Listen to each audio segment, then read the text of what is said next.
നിങ്ങൾക്ക് എല്ലാവർക്കും അറിയാവുന്നതുപോലെ വിവരം അറിഞ്ഞ ഉടൻ തന്നെ സംസ്ഥാന സർക്കാരും ലോക്കൽ എംപിയും ലോക്കൽ MLAയും ലേബർ ഡിപ്പാർട്ട്മെൻറ്റും വളരെ കാര്യക്ഷമമായി ഇതിൽ ഇടപെടുകയും US ബേസ്ഡ് ജില്ലാ ഭരണകൂടവും ട്രേഡ് യൂണിയൻസും എല്ലാവരും നല്ല രീതിയിൽ ഇടപെട്ട് ജീവനക്കാരുടെ അവകാശങ്ങൾ സംരക്ഷിക്കാൻ വേണ്ടി പരമാവധി എല്ലാവരുമായും അവർ കമ്പനി പ്രതിനിധികളുമായി നിരന്തരമായി സംസാരിക്കുകയും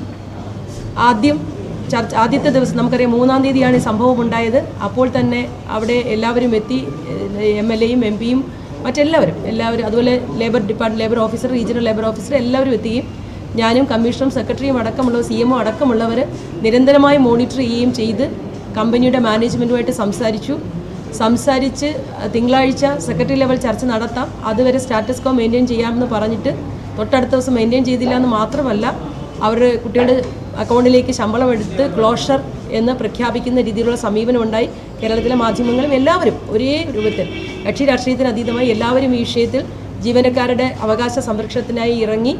പക്ഷേ എന്നിട്ട് തിങ്കളാഴ്ച കമ്മീഷണർ ചർച്ചയ്ക്ക് വന്നപ്പോൾ അവരുടെ ലീഗൽ റെപ്രസെൻറ്റേറ്റീവ് മാത്രമാണ് വന്നത്. വീണ്ടും ആവർത്തിച്ച് അവരുമായി കോൺടാക്ട് ചെയ്തുകൊണ്ടിരുന്നു. അവർ 10-ാം തീയതിയോ അതിനുശേഷമോ വരാമെന്ന് പറഞ്ഞു. അതനുസരിച്ച് 10-ാം തീയതി ഏറ്റവും പെട്ടെന്നാകട്ടെ എന്ന് കരുതി 10-ാം തീയതി ഞങ്ങളെല്ലാവരും ജനപ്രതിനിധികളും ഉദ്യോഗസ്ഥന്മാരും എല്ലാ പരിപാടികളും മാറ്റിവെച്ച് ഇവിടെ ചർച്ചയ്ക്ക് വരികയും ചെയ്തു. അപ്പോൾ അവർ കഴിഞ്ഞ ദിവസത്തെ പോലെ ലീഗൽ പ്രതിനിധി വന്നു. പക്ഷേ അവരുടെ ബന്ധപ്പെട്ട ഹയർ ഒഫീഷ്യൽസ് എല്ലാം തന്നെ ഓൺലൈനിൽ വന്നു. ഇത്രയും നേരം ഞങ്ങൾ അവരുമായി ചർച്ച നടത്തുകയായിരുന്നു. ഞങ്ങൾ മുന്നോട്ട് വെച്ച നിർദ്ദേശം, കേരള സർക്കാർ ഈ സ്ഥാപനത്തെ ഇവിടെ നിലനിർത്തുവാൻ വേണ്ടി എന്ത് സഹായവും ചെയ്തു തരാൻ, എന്ത് ഭൗതിക സാഹചര്യം ഒരുക്കുവാനും തയ്യാറാണ്. എന്തെങ്കിലും പ്രശ്നങ്ങൾ ആ കമ്പനി നേരിട്ടിട്ടുണ്ട് എങ്കിൽ, നമ്മുടെ സംസ്ഥാനത്ത് നേരിട്ടിട്ടുണ്ടെങ്കിൽ അത് പരിഹരിക്കാനും തയ്യാറാണ് എന്ന് ഞങ്ങൾ പറഞ്ഞു. അതിനുശേഷം ഞങ്ങളുടെ ജീവനക്കാരെ അവർ തന്നെ അവരുടെ കമ്പനിയുടെ വിവിധ രേഖകൾ പരിശോധിച്ചപ്പോൾ നമ്മുടെ ജീവനക്കാരെ, കേരളത്തിലെ ജീവനക്കാരെ വളരെ നല്ല രീതിയിൽ ആ കമ്പനി ഒഫീഷ്യൽസ് തന്നെ അപ്രീഷിയേറ്റ് ചെയ്തിട്ടുണ്ട്. നമ്മുടെ ഹ്യൂമൻ റിസോഴ്സസ് ഏറ്റവും നല്ലതാണെന്ന് അവർ അക്നോളജ് ചെയ്തിട്ടുണ്ട്. 100 പേരുമായി ഇവിടെ തുടങ്ങിയ ഒരു കമ്പനി 500 പേരിൽ കൂടുതൽ കൊച്ചിയിൽ ജീവനക്കാരുമാകുകയും അതിനുശേഷം അതിൻ്റെ ഒരു ബ്രാഞ്ച് ഒരു സെൻറ്റർ കോഴിക്കോട് തുടങ്ങിയും നല്ല നിലയിൽ പ്രവർത്തിച്ചു വരുന്ന ഒരു കമ്പനിയായി ഇതുവരെ ഉണ്ടായിരുന്നു. ഈ പെട്ടെന്നൊരു സുപ്രഭാതത്തിൽ ഈ കമ്പനി പൂട്ടുന്നത് വരെ അത് ഏറ്റവും നന്നായി പ്രവർത്തിച്ചു എന്ന് തന്നെയാണ് നമ്മൾ മനസ്സിലാക്കിയിരുന്നത്. കമ്പനിയുടെ മറ്റ് രേഖകൾ പരിശോധിച്ചപ്പോൾ കമ്പനി ലാഭത്തിൽ പോകുന്ന ഒരു കമ്പനിയും കൂടിയാണ്. എന്നിട്ടും ഇത് ക്ലോസ് ചെയ്തതിനെക്കുറിച്ച് റിട്രഞ്ച്മെൻറ്റ് എന്നുള്ള വാക്കാണ് അവർ ഉപയോഗിച്ചെങ്കിൽ റിട്രഞ്ച്മെൻറ്റ് അല്ല എന്ന് നമുക്ക് മനസ്സിലായി. നമ്മുടെ 2 സെൻറ്ററിലെ മുഴുവൻ ജീവനക്കാരെയും പുറത്താക്കിയാണ്. അതൊരു ക്ലോഷർ തന്നെയാണ്. ആ ക്ലോഷർ ആണെങ്കിൽ IR കോഡ് അനുസരിച്ചാണെങ്കിൽ പോലും ഗവൺമെൻറ്റിന് നോട്ടീസ് തരേണ്ടതാണ്. അത്തരം നടപടിക്രമങ്ങൾ പാലിച്ചില്ല. ഞങ്ങൾ ആ ചർച്ചയിൽ അവർ പറഞ്ഞ ഒറ്റ പോയിന്റ് മാത്രമേ ഉള്ളൂ, അവർക്ക് വർക്കില്ല, അതുകൊണ്ട് സെൻറ്റർ അടച്ചുപൂട്ടുക അല്ലാതെ മറ്റൊരു മാർഗ്ഗമില്ല എന്നാണ് പറയുന്നത്. ഞങ്ങൾ ആ ചർച്ചയിൽ എല്ലാവരും, ഞങ്ങൾ ജനപ്രതിനിധികളും ട്രേഡ് യൂണിയൻ ലീഡേഴ്സും ലേബർ ഡിപ്പാർട്ട്മെൻറ്റ് ഓഫീഷ്യൽസും ജില്ലാ കളക്ടർ അടക്കമുള്ള ഞങ്ങൾ എല്ലാവരും ഉന്നയിച്ച ചോദ്യം അതാണ്.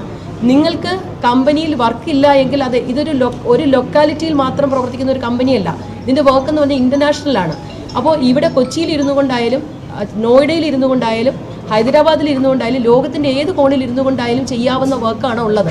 അതുകൊണ്ട് ഇത് അടച്ചുപൂട്ടേണ്ട കാര്യം ഇല്ലല്ലോ എന്ന് വളരെ കൃത്യമായി ഓരോ പോയിൻറ്റ്സും ഞങ്ങൾ ഓരോരുത്തരും മാറി ചോദിച്ചപ്പോഴും അവർക്ക് ഒറ്റ മറുപടി മാത്രമേ ഉള്ളൂ, ഹംബ്ലി പറയുകയാണെന്നൊക്കെ പറയുന്നു. പക്ഷെ പറയുന്ന കാര്യങ്ങൾ ഇത് വേറൊരു നിവൃത്തിയില്ല. അപ്പോൾ ഞങ്ങൾ പറഞ്ഞു, ഞങ്ങളുടെ ലേബർ ഫോഴ്സിനെ, ഞങ്ങളുടെ ഡിഗ്നിറ്റിയെ, കേരളത്തിൻ്റെ ലേബർ ഡിഗ്നിറ്റിയെ അപമാനിക്കുന്ന തരത്തിൽ കമ്പനി പെരുമാറുന്നത് ഒരു കാരണവശാലും അംഗീകരിക്കാൻ കഴിയില്ല എന്നുള്ളത്.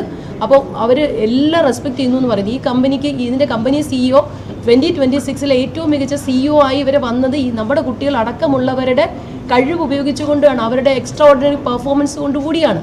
അപ്പോൾ എത്രയും പെട്ടെന്ന് ഈ സ്റ്റാറ്റസ് കോ മെയിൻറ്റെയിൻ ചെയ്ത് ഈ കമ്പനി ഇവിടെ നിലനിർത്താനുള്ള കാര്യങ്ങളാണ് ഗവൺമെൻറ് വീണ്ടും അവരുടെ കമ്പനിയിൽ മുന്നിൽ വെച്ചത്.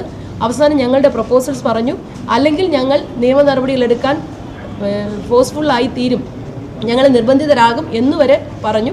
അവസാനം ഞങ്ങൾ മുന്നോട്ട് വെച്ച നിർദ്ദേശങ്ങളിൽ അവരുടെ തീരുമാനം അറിയിക്കാൻ വേണ്ടി 20-ാം തീയതി കമ്പനി ഒഫീഷ്യൽസ് നേരിട്ട് കേരളത്തിലെത്താം. ഇനിയിപ്പോൾ കൊച്ചിയിൽ വരാമെങ്കിൽ തിരുവനന്തപുരത്തോ എവിടെ വേണമെങ്കിലും മീറ്റിംഗ് കൺവീൻ ചെയ്യാമെന്ന് ഞങ്ങൾ അറിയിച്ചിട്ടുണ്ട്. വേറെ വെർട്ടിക്കിൾസിനെ കൊണ്ടുവരാൻ അതിനുള്ള കാര്യങ്ങൾ കൂടി, അതായത് ഇതിൻ്റെ വർക്ക് കിട്ടേണ്ടത് മറ്റു വെർട്ടിക്കിളാണല്ലോ, അത് കേരളത്തിലേക്ക് കൊണ്ടുവരണം എന്നതടക്കം പറഞ്ഞിട്ടുണ്ട്. എല്ലാ നിർദ്ദേശങ്ങളും സർക്കാർ മുന്നോട്ട് വെച്ചിട്ടുണ്ട്. 20-ാം തീയതി ചർച്ച വരെ കുട്ടികളെ പ്രവേശിപ്പിക്കണമെന്നാണ് ഞങ്ങൾ നിർദ്ദേശമായി പറഞ്ഞത്. അപ്പോൾ അതിന് അവർ വീട്ടിലിരിക്കട്ടെ എന്ന മറുപടിയാണ് പറഞ്ഞത്. അതിശക്തമായി ഞങ്ങളെല്ലാവരും അത് പ്രതിഷേധിച്ച് പറയുകയുണ്ടായി. ആ ഒരു പോയിന്റിൽ മാത്രമാണ് നമുക്കൊരു തീരുമാനം ഉണ്ടാക്കാൻ കഴിയാതിരുന്നത്. എന്തായാലും ചർച്ചയ്ക്കായി കമ്പനി 20-ാം തീയതി തയ്യാറാണെന്ന് അറിയിച്ചിട്ടുണ്ട്. സംസ്ഥാന സർക്കാർ മുന്നോട്ട് വെച്ചിട്ടുള്ള ഒരു ബദൽ നിർദ്ദേശമാണ് നമ്മളൊരു കോമ്പൻസേഷൻ എന്താണ്? അല്ല, കോമ്പൻസേഷനെ കുറിച്ച് ഈ പോയിന്റിൽ നമ്മൾ ആലോചിക്കുന്നില്ല. കാരണം നമുക്ക് ഈ കമ്പനിയോട് നിർത്തി നമ്മുടെ കുട്ടികളെ ജോലിക്ക് എടുപ്പിക്കണം. അവർക്ക് വേർട്ടിക്കൽസ് ഇല്ല എന്ന് പറഞ്ഞാൽ വേർട്ടിക്കൽസ് കൊണ്ടുവന്നു. ഇപ്പോൾ ഒരു കമ്പനി ഒരു സമയത്ത് ഒരു ജോലി കിട്ടിയില്ല, ഒരു അസൈൻമെൻറ്റ് കിട്ടിയില്ല എങ്കിൽ അവർക്ക് പിന്നെ അസൈൻമെൻറ്റ് കിട്ടുമല്ലോ. ആ അസൈൻമെൻറ്റിന് വേണ്ടി ശ്രമിക്കണം എന്നുള്ള നിർദ്ദേശമാണ് സർക്കാർ മുന്നോട്ട് വെച്ചത്. വെബ്സൈറ്റ്, അവരുടെ വെബ്സൈറ്റ് പരിശോധിച്ചതിൽ അവരുടെ കമ്പനിയെക്കുറിച്ച് നമ്മൾ പരിശോധിച്ചത് മനസ്സിലായതാണ്. ഇതിൽ ഇവരുടെ ഈ കോറോ ഹെൽത്ത് മാനേജ്മെൻറ്റിൻ്റെ ഒരു ഇരട്ടത്താപ്പ് നമുക്ക് മനസ്സിലാക്കാൻ സാധിക്കുന്നത്, അവർ കേരളത്തിലെ ലേബർ ഫോഴ്സിനെ, ഹ്യൂമൻ റിസോഴ്സസിനെ നിരന്തരമായി അപ്രിഷ്യേറ്റ് ചെയ്യുന്നു. അവർക്ക് അവരുടെ ജോലിയെക്കുറിച്ച് ഒരു തകരാറും പറയാനില്ല. നമ്മുടെ കുട്ടികളാണ് നോയിഡയിലും ഹൈദരാബാദിലും പോയി മറ്റ് ആളുകളെ ട്രെയിൻ ചെയ്യിപ്പിക്കുന്ന ഫാക്കൽറ്റി ആയിട്ട് പോകുന്നത്, ട്രെയിനേഴ്സായിട്ട് പോകുന്നത്. അപ്പോൾ അവർക്ക് പരാതികളൊന്നുമില്ല എന്നുള്ളത് മാത്രമല്ല, അവരുടെ പ്രോഫിറ്റ് ആൻഡ് ലോസ് ബാലൻസ് ഷീറ്റിൽ 1000 കോടി രൂപയുടെ ലാഭം ഉണ്ടാക്കിയതിനെക്കുറിച്ചും ഞങ്ങൾ ചൂണ്ടിക്കാണിച്ചിരുന്നു. അവർ പറയുന്നത് US നിലവിലെ പോളിസി, പുതിയ ഗവൺമെൻറ്റിൻ്റെ പോളിസി, അത് പുതിയ വർക്ക് ഫോഴ്സിനെ ഇവിടെ അനുവദിക്കാൻ, പുതിയ വർക്കുകൾ, കോൺട്രാക്റ്റുകൾ അവർക്ക് കിട്ടുന്നില്ല എന്നുള്ളതാണ്. എന്നാൽ മറ്റ് സ്റ്റേറ്റുകളിൽ അവർ പുതിയ എംപ്ലോയീസിനെ എടുക്കുന്നുണ്ട്. അപ്പോഴാണ് മന്ത്രി നിർദ്ദേശിച്ചത് അവിടെ കൊടുത്തിരിക്കുന്ന അധികമായിട്ടുള്ള വേർട്ടിക്കൽ, അതായത് കേരളം ഒരു വേർട്ടിക്കലിലാണ് ജോലി ചെയ്യുന്നത്, ഹൈദരാബാദ് മറ്റൊരു വേർട്ടിക്കലിലാണ് ജോലി ചെയ്യുന്നത്. അപ്പോൾ ആ ഹൈദരാബാദിൽ കൊടുത്തിരിക്കുന്ന വേർട്ടിക്കലിൻ്റെ പുതിയ ഭാഗം എന്തുകൊണ്ട് കേരളത്തിലേക്ക് റീഡയറക്റ്റ് ചെയ്യാൻ പറ്റില്ല? ബഹുമാനപ്പെട്ട ലേബർ കമ്മീഷണർ പറഞ്ഞത്, ഇനി നമ്മൾക്ക് വേറെ ഏതെങ്കിലും ബ്രാഞ്ചസിലേക്ക് ഇവരെ റീഡെസിഗ്നേറ്റ് ചെയ്യാൻ സാധിക്കുമോ, ട്രാൻസ്ഫർ ചെയ്യാൻ സാധിക്കുമോ, അല്ലെങ്കിൽ ഏറ്റവും പുതുതായി എടുത്ത എംപ്ലോയീസിനെ മാറ്റി നിർത്തിയിട്ട് ബാക്കിയുള്ളവരെ തുടരാൻ അനുവദിക്കാൻ പറ്റുമോ? എല്ലാ രീതിയിലും ഗവൺമെൻറ് ഓഫ് കേരള അവർക്ക് സഹായകരമായ നിലപാട്, ഒരു എംപ്ലോയി ഫ്രണ്ട്ലി ആയിട്ട് എന്തെങ്കിലും തരത്തിൽ തെറ്റിദ്ധാരണ ജനിക്കുന്ന എന്തെങ്കിലും ഉണ്ടെങ്കിൽ അത് പരിഹരിക്കാൻ പോലും തയ്യാറാണ്. ഏത് വിധേനയും ഈ കമ്പനി ഇവിടെ നിന്ന് വിട്ടുപോകരുത് എന്ന കേരള ഗവൺമെൻറ്റിൻ്റെ നിലപാട് ആവർത്തിച്ചു മന്ത്രി രേഖപ്പെടുത്തിയിട്ടും അവരൊരു കാരണവശാലും ലാഭത്തെക്കുറിച്ചോ നമ്മുടെ വർക്ക് ഫോഴ്സിനെ കുറിച്ചോ ഒന്നും ഒരു പരാതി പറയുന്നില്ല. പക്ഷേ അവർക്ക് പുതിയ കോൺട്രാക്റ്റ് കിട്ടാത്തത് കൊണ്ട് അവർ കണ്ടിന്യൂ ചെയ്യാൻ സാധിക്കുന്നില്ല എന്നാണ് പറയുന്നത്. അപ്പോൾ ഞങ്ങൾ കൊടുത്തിരിക്കുന്ന, ഗവൺമെൻറ് ഓഫ് കേരള കൊടുത്തിരിക്കുന്ന, ബഹുമാനപ്പെട്ട മന്ത്രി പറഞ്ഞ പ്രപ്പോസൽ, ഈ പുതിയ വേർട്ടിക്കൽസ് എങ്ങനെ ഇങ്ങോട്ട് കൊണ്ടുവരാൻ സാധിക്കും? 10 ദിവസത്തിനകം ഒരു പ്രപ്പോസലുമായി ഈ സ്ഥാപനം അടച്ചുപൂട്ടുകയല്ല, നിലനിർത്താൻ വേണ്ടിയിട്ടുള്ള നടപടികൾ എന്താണ് എന്ന് ആവശ്യപ്പെട്ടുകൊണ്ടാണ് പറഞ്ഞിട്ടിരിക്കുന്നത്. അവരെ മറ്റ് ആവശ്യങ്ങളിലേക്ക് ഞങ്ങളിപ്പോൾ ചർച്ചകളിലേക്ക് പോയിട്ടില്ല.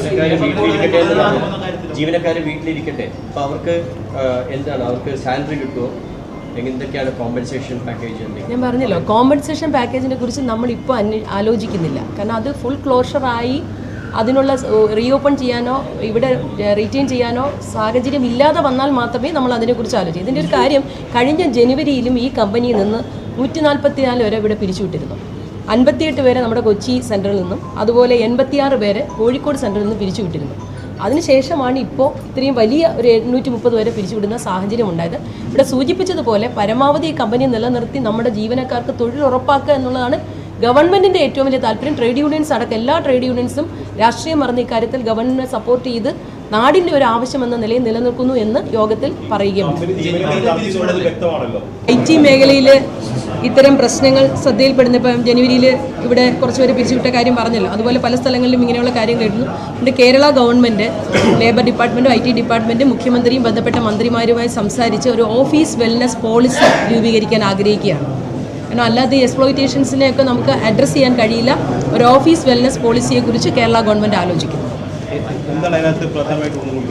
അതാണ് ഇത്തരം കാര്യങ്ങൾ, അതായത് എംപ്ലോയർ ഫ്രണ്ട്ലി ആൻഡ് എംപ്ലോയി ഫ്രണ്ട്ലിയാണ് അത്തരം കാര്യങ്ങൾ. അത് ഈ തൊഴിൽ ചൂഷണങ്ങളുടെ പരാതികൾ ഉയർന്നു വന്ന സാഹചര്യത്തിൽ അത് കുറച്ചുകൂടി വേഗത്തിലാക്കണമെന്നുള്ളതാണ് സർക്കാർ.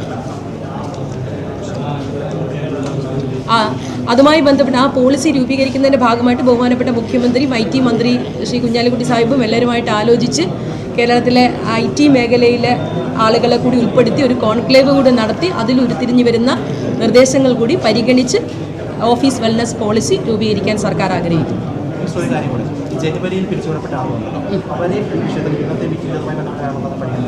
അല്ല, ഇപ്പോൾ ഇത് IT അതിനൊരു റിട്രച്ച്മെന്റ് ഇതിപ്പോൾ 8:30 ആണ് ഇന്നത്തെ ഡിസ്കഷന് അവരുടെ കാര്യം അപ്പം എങ്ങനെ നമ്മൾ കൈകാര്യം അത് നമ്മളിപ്പോഴല്ലേ ശ്രദ്ധപ്പെടുന്നത്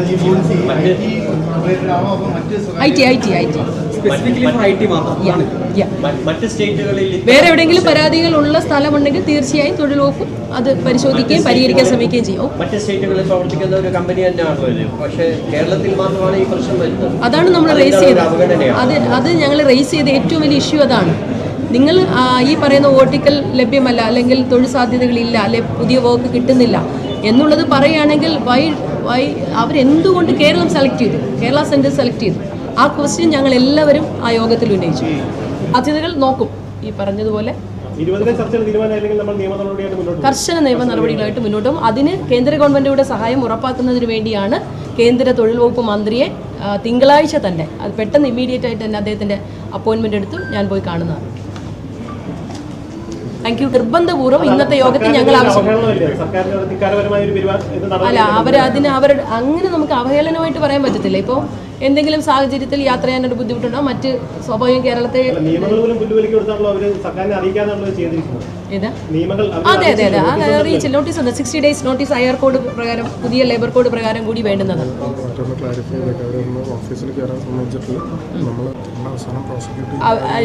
ഈ ചർച്ചയ്ക്ക് ഒടുവിൽ ഈ ചർച്ചയിൽ നമ്മൾ മുന്നോട്ട് വയ്ക്കുന്ന നിർദ്ദേശങ്ങൾ പൂർണ്ണമായി അംഗീകരിക്കാതെ വന്നപ്പോൾ ഗവൺമെൻറ് നിയമ നടപടിക്ക് എന്തായാലും നമ്മുടെ രാജ്യത്തെ ലേബർ ലോ വയലേറ്റ് ചെയ്തിരിക്കുകയാണ്.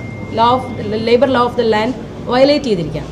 അതുകൊണ്ട് പ്രോസിക്യൂഷൻ നടപടിയിലേക്ക് ഞങ്ങൾ നിർബന്ധിതരാകും എന്നതടക്കമുള്ള കാര്യങ്ങൾ പറഞ്ഞപ്പോഴാണ് അത് വേണ്ട, അവർ ഇതൊന്ന് എല്ലാവരുമായിട്ട് ഡിസ്കസ് ചെയ്ത് അവരുടെ ഓഫീസേഴ്സുമായിട്ട് കൂടി മാനേജ്മെൻറ്റുമായിട്ട് ഒന്നുകൂടി ഡിസ്കസ് ചെയ്ത് പ്രപ്പോസൽസുമായി 20-ാം തീയതി വരാമെന്ന് പറഞ്ഞിരിക്കുന്നു.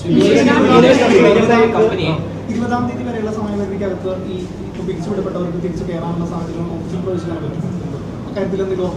അങ്ങനെ ഉറപ്പ് അവർ നൽകില്ല. ഞങ്ങളെല്ലാവരും ഈ പറയുന്ന ജനപ്രതിനിധികളും ഞാനും ട്രേഡ് യൂണിയൻ ലീഡേഴ്സും നമ്മുടെ ഹയർ ഒഫീഷ്യൽസും കളക്ടറും അടക്കമുള്ള ഓരോരുത്തരും അതിലാവശ്യപ്പെട്ടത് ഇത്രയും ഫെർദർ കൺസിലിയേഷൻ നടക്കുന്ന സമയം വരെ ജീവനക്കാർക്ക് അവിടെ പ്രവേശിക്കാനുള്ള സാഹചര്യം ഒരുക്കണം. അവരുടെ കുറച്ച് ബിലോങ്ങിങ്സും അതിനകത്തായിട്ടുണ്ട്, അത് എടുക്കണമെന്ന് പറയുമ്പോൾ കൺസിലിയേഷൻ വരെ എന്ന് പറഞ്ഞാണ് അവർ പറയുന്നത്.